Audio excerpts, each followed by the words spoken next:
Went to the Speedway. My uncle encouraged Dad to go, and we went into the Speedway and parked, and the fence where the speed cars used to be lined up, we were watching these cars, and as a young lad, the colours of the cars, the chrome work was just absolutely fantastic. And my mum said, "I know that man over there," and yeah, it didn't mean much. And my uncle come over, and Mum said, "Go and get that guy there, I know him." And he was in his overalls, and he came over, and he said, "Oh, Cousin Una, how are you?" to my mum. And she said, "Murray Hoffman, how are you?" And it was Murray Hoffman. And just to diversify a little bit, up around the Caloot area, the Hoffmans, my grandma was the eldest of 15 Hoffmans, which was, her brother was Murray's father. And up there they had a lot of big families, and Murray finished up living with my grandma at Caloot. And after a couple of years, and I got the confirmation from the school, Murray went to the Caloot school with my mother for a couple of years. On leaving school, he had a kit bag, and he walked out and he said to Grandma, "Thanks very much for looking after me." He said, "I'm going to the big smoke to do good for myself." And he walked from Caloot to Adelaide, as the story goes. So that's the Murray Hoffman story, and I finished up having number 4 on my go-kart and my gear. But I always tried to, whatever Murray Hoffman did, I tried to do. When I went to high school the first year, I used to catch a school bus out to Mycolonga, and we came to Rowley Park 3 years in a row. Never missed a meeting that I know of, and we'd go to Rowley Park. We always stood opposite the start-finishing line on the Torrens Road side, and we followed our different people. I was Murray Hoffman, but after the Speedway, we always went to North Adelaide to the Blue and White Cafe, and a few of you older people may remember that. And because it was after the Speedway, quite late, but we always stopped there for a mixed grill before we went back to Caloot. When I was 15, I bought my first micro midget, which a lot of you people wouldn't know, but Kevin Fisher, who started Murray Bridge Speedway, along with Schultze, built 10 of these cars. They were powered by 200cc Villiers motors. Before I raced it, I bought a 250 Honda Dream, which was eaten a bit from Peterson Motors on Prospect Road. And Dad told me I hate bloody bikes, but he said that's really nice. And that night I cleaned it up in my bedroom, and Dad went to the races the next day, and while he was gone, I loaded the old micro midget up and the 250 Honda, and I got Fred Bass, Sam Bass's dad, to fit the motor into my micro midget. So I had a 250 Honda in this micro midget, and that was my first thing of driving at Speedway. I had a couple of cars, but I did finish up with a 250 Velocette, and everyone says how good they were, but I got a second in the South Australian Championship at Renmark, and second in the Upper Murray title, and I won the Murray Bridge title in that car. I met my first wife at the Speedway, but later on I missed a few meetings at Rowley Park because they had my own car, and if it went, I got to Rowley Park. If it didn't, sometimes I missed. But there's a little story. Some of my stuff is not really Speedway, but it's what happened. We would meet at the Ampol Roadhouse at Murray Bridge, and we'd be there, and there might be 5 or 6 cars, or there may be up to 10, and just before we'd go, somebody would go into the roadhouse and they say, "Has Horst been in yet?" And Horst was the local highway patrol in the Chrysler Royal. And he was in that by himself. He used to go from Adelaide to Bordertown. He always wore jodhpurs and knee-high boots. Some of you older people might remember. Horst or Hoss, I'm not too sure. But someone would say, "Go," and we'd say, "Has Horst been in yet for his coffee?" If he'd been in, we went like hell to the toll gate racing down the old freeway. If Horst hadn't been in for his coffee, we knew he was behind, so we sort of looked behind us on our way to going to the Speedway. At that time I started collecting Speedway photos, and I just go back a bit. At school I used to save my lunch money to buy photos, which were 3 shillings each from David Brock. And if I didn't have any money, I used to, I kept my money rather than buy anything to eat, and I used to share some little fella's lunch with him and keep my money to buy photos. There's over 4,000 photos in albums. I only bought the hot rods and the speed cars, but there's 16 folders with speed cars in it.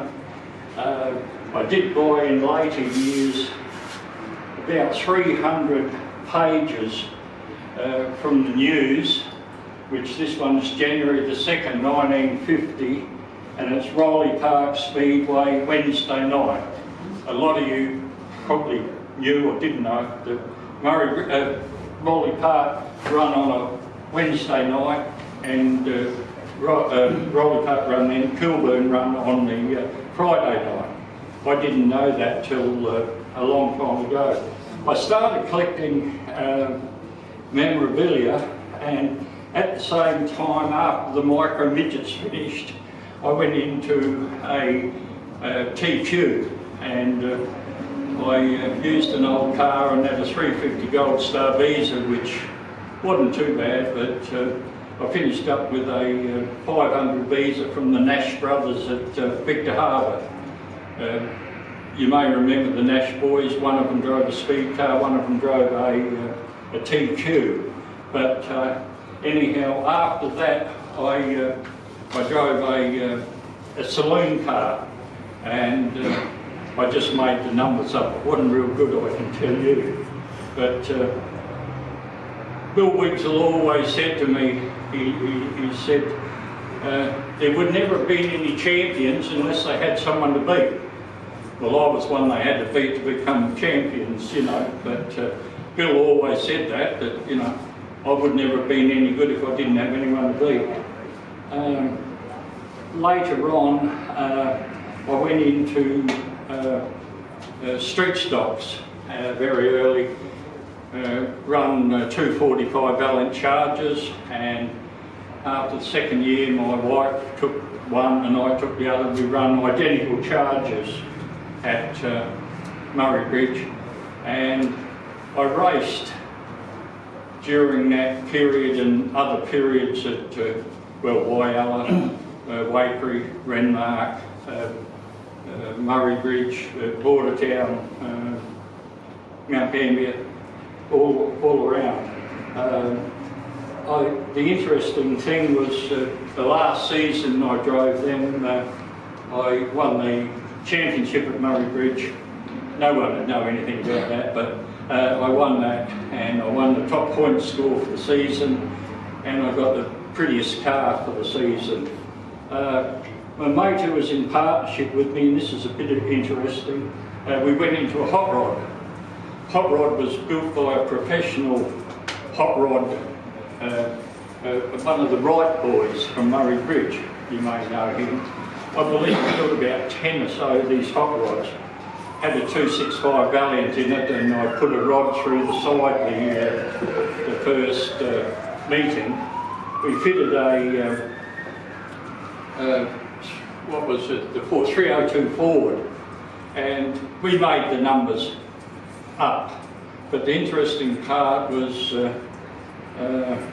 with a divorce, gone broke for the second or third time through Speedway, we sold the car, and the car went to Mount Gambier.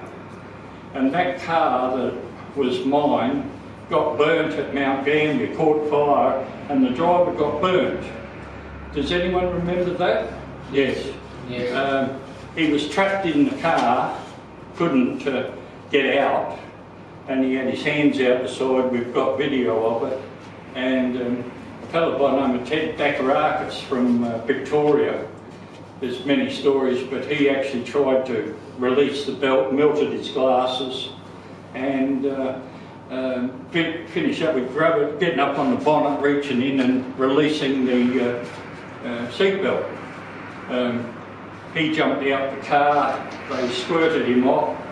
The fire was non-existent in the car without doing anything, it just burnt out, and he lost some of his fingers.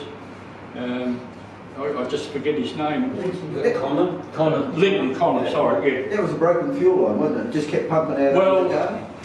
Afterwards, which is another interesting thing, we had the insurance company come and approach us, and a mate of mine said, oh, we'll weld this, we'll do that, and I said, no, I'm going to get someone that knows what they're doing to weld. And we had an X-ray welder from Moomba do all our welding.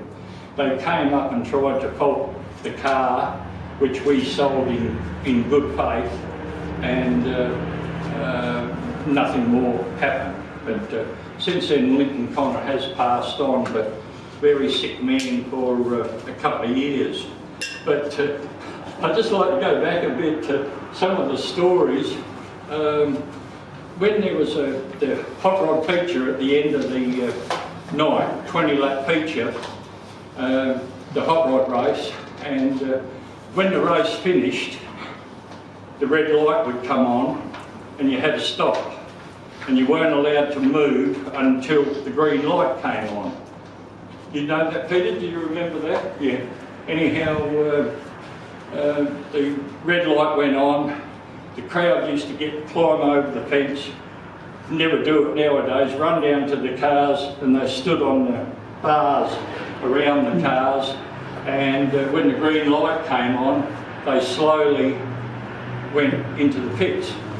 Anyhow, there was a fellow by the name of Kretschmer, and he had a Vanguard Spacemaster body. 68. Yeah, that's it. He had some funny looking cars, but this one was the Spacemaster Vanguard, and he was sitting there, and he said, these two fellas jumped over the fence and they come up and they're arguing and pointing, and he said, oh, I don't remember hitting anyone, doing anything. And one of them said, see, I bloody told you it's a Vanguard. 1, 2, 3, 4 cylinders. And this Kretschmer said, I didn't bother to tell him that there was another 4 on the other side. It was a Vanguard body on a custom line chassis with a flathead Ford in it. But he thought he was in real trouble. But the other story, where's my other book of stuff, Barry? Should be still there. Yeah. Because I emptied that suitcase. Yeah. The other story was, and you will all remember it, at the end of a season, Kim Bonythan had a lot of hot rod demolition cars. He built 10 up to make the numbers up, and after the demolition, we got 2 or 3 cars that were still in good nick, put them aside, and he actually put them up the northern end around and on top of the cliff, which was just behind the grandstand on the northern end of Rowley Park. And anyhow, after a meeting, the last meeting, a lot of people stayed there for barbecues and booze ups and everything. And apparently 3, 4 cars got pushed over the cliff, and 2 organised and called a meeting of all the drivers. They had to attend. And anyhow, he said to them, he said there'd be no prize money, no appearance money, no tow money until we find out who did it. But just going back a little bit, Murray Parker said to me, he said, I was there, the red light would go on, the green light, the red would go off, the green would come on. He said, we'd drive slowly out. He said, bloody Ralphie Crowder was always driving up out of the Speedway. And he never drank, smoked, or he was a good guy. Number 8, actually. And very, very good in the figure 8 racing. Anyhow, the story goes on, and he said, right, no nothing till someone owns up. And I know it's one of you hot rod guys. And there was dead silence, and they looked at one another. And Richie Summers stood up and said, I did it, sir. And Murray Parker said, the skipper, he was bloody gone, he was never there. What the hell's he doing? Anyhow, they looked dead silent, come on. He sat down, and Murray Parker stood up and said, I did it, sir, and sat down. And then Ray Skipper stood up and said, I did it, sir. And then Max Quinlan stood up and said, I did it, sir. And I went through most of them tonight and called that off. I've got a lot of other memorabilia, which probably we're running a bit late, but this, I have a genuine thing, that's Bob Tattersall's helmet bag. It's called a bone dome, and that was one of the years he came out, and I was presented with that from Alan Belcher and his brother John up in Queensland. Alan was a pretty good driver in the speed cars up there. There's just a few little items here. This was Ray Putt's best turned out TQ. You remember when they used to have the burns for blind, push the cars out. As a matter of fact, Ken Rope was my father-in-law for a little while, and I used to help him at Rowley Park. The interesting one here, who won the last race ever at Rowley Park? Does anyone know? Come on, Ken. I wasn't there. I thought it was Bill, wasn't it? Hey? Didn't suddenly win last No. I'll help you out. The last race ever was a stock rod feature race at Rowley Park, and it was run in 2 divisions. The first division started a half a lap in front of the second division, and Graham Mason won the first division. But in my books, the second division, who started a half a lap behind, was probably the last race ever. Although they started at the same time, they started half a lap behind. And Little Foss Merritt won the second division. A fellow by the name of Woodrick, who's up the Riverland nowadays, and Dieter Kaniski, you'd all remember Dieter, number 25. He got third, and 95. 95, sorry. It was 25 in the early days, sorry. And that's his trophy for the 3rd place in the last race ever. It's got the Joe Richards trophy, and I do have the programs for that. The other one was the Jack Butterfield. It was won by Laurie Jemison. The Burns for Blind, best turned out TQ. That's for the season, over the season. We have the RDA medals, the 25-year, the 50-year RDA medals, which a fellow by the name of Peter Tucker helped me out with a bit of this gear. Tucker the florist, if you remember.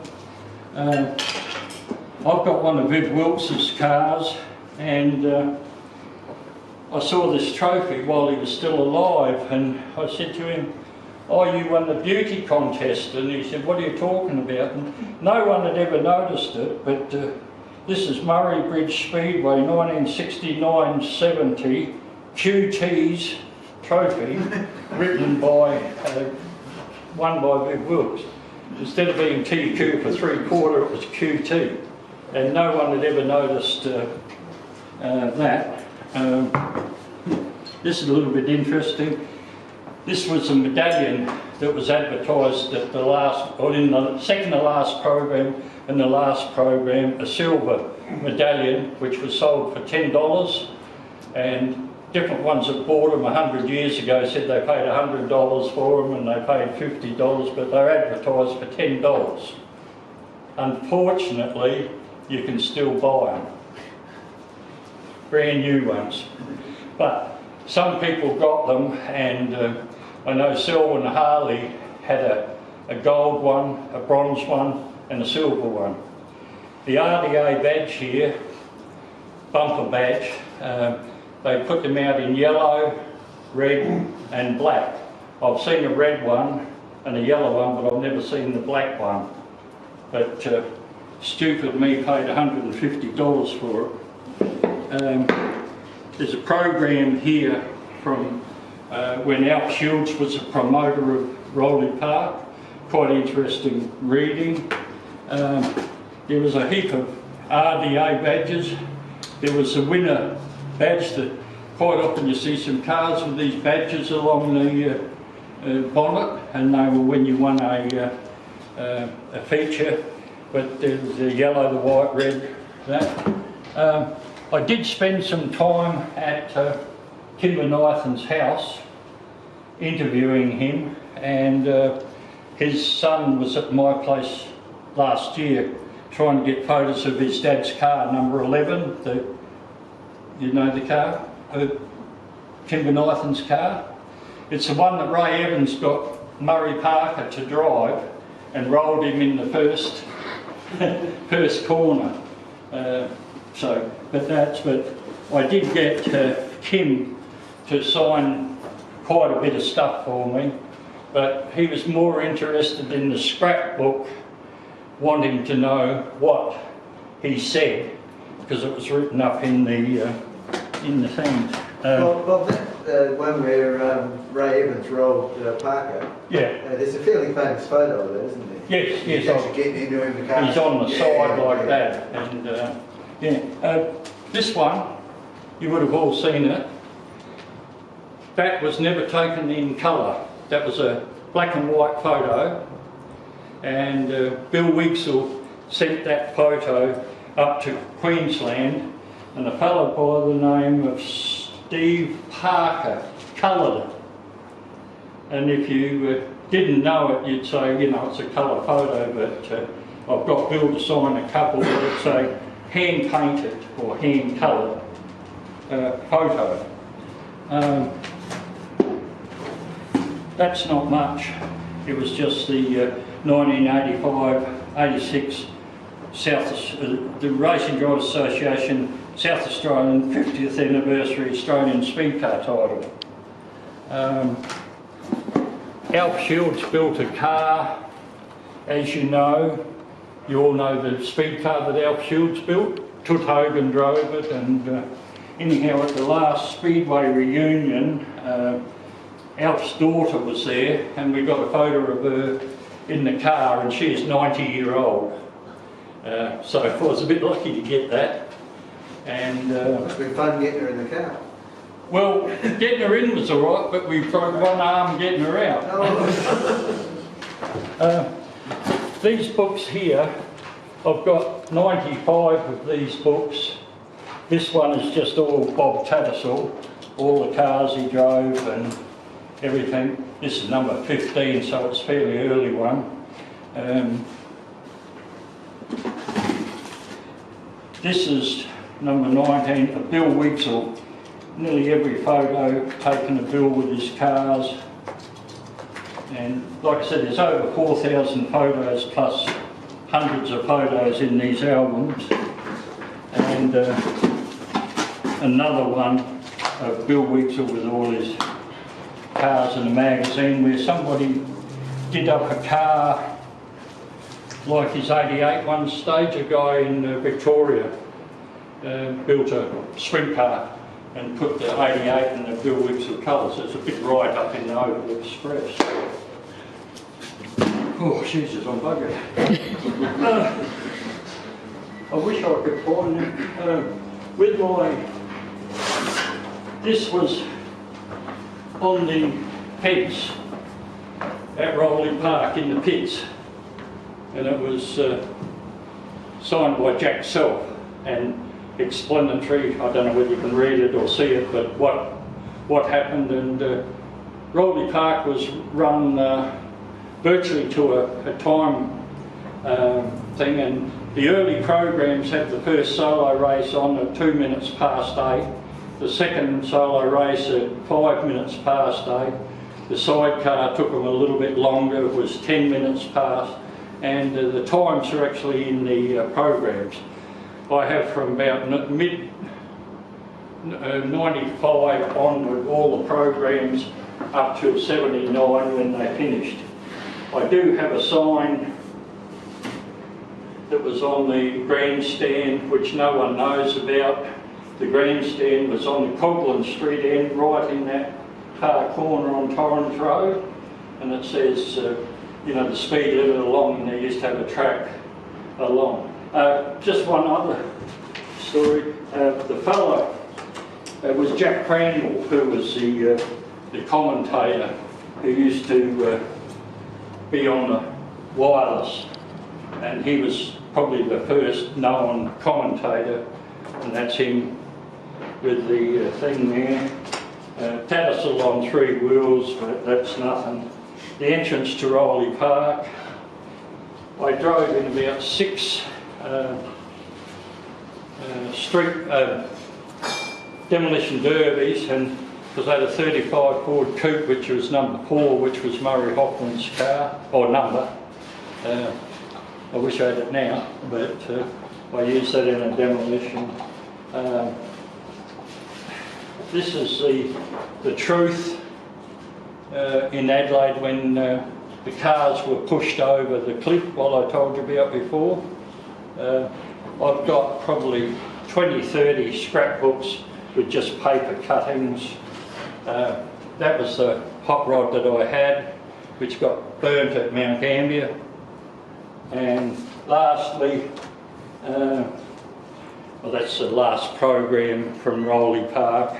Quite interesting, and I did get the drivers that got first, second and third in that second heat sign. And my other thing is in 1984 I won the first street stock race ever at Speedway Park. Geez, I lost the screen. They invited cars from all around South Australia, and in the first heat there was Mildura, Murray Bridge, Renmark, Waikery. So I won that first street stock race ever at Speedway Park, which is it. One more little thing. Can I go 1 more minute?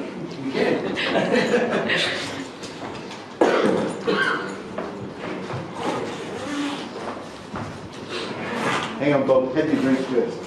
There it is there, all right. Thank you.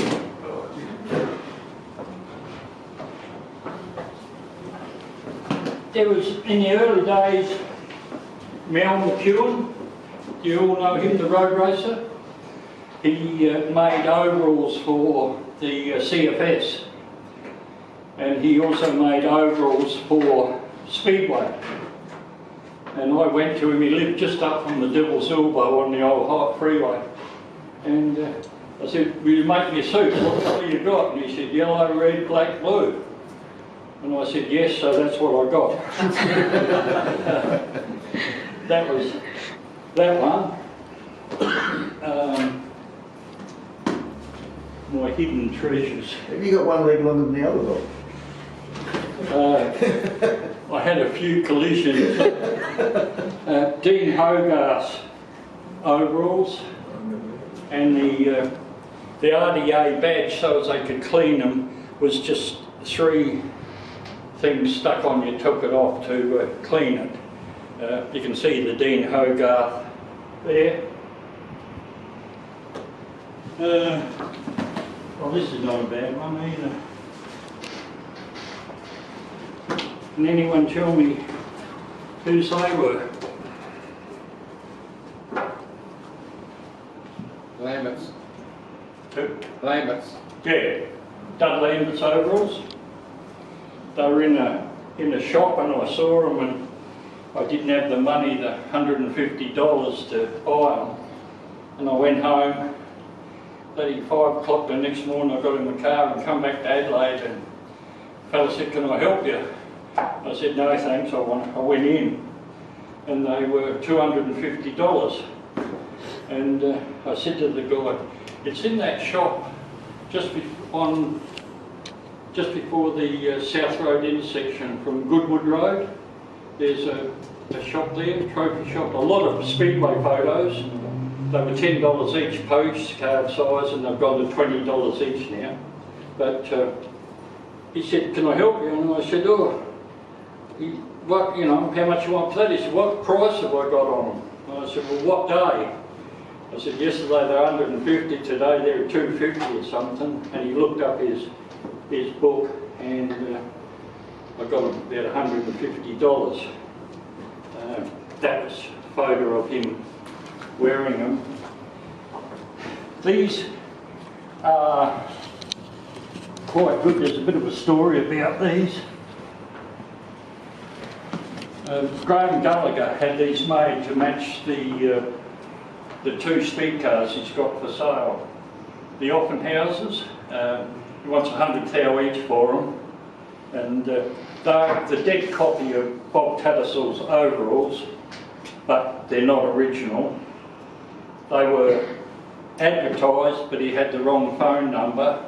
So I found somebody that knew the number and we rang up and we got them. And last but not least was another one of Tattersalls, the Stroud Offie and SA35. Those cars are still for sale for 100 thou each. So if you've got a quid, I might even sell these to you to match the car. All right, Bob, I think we might... That's it, thank you.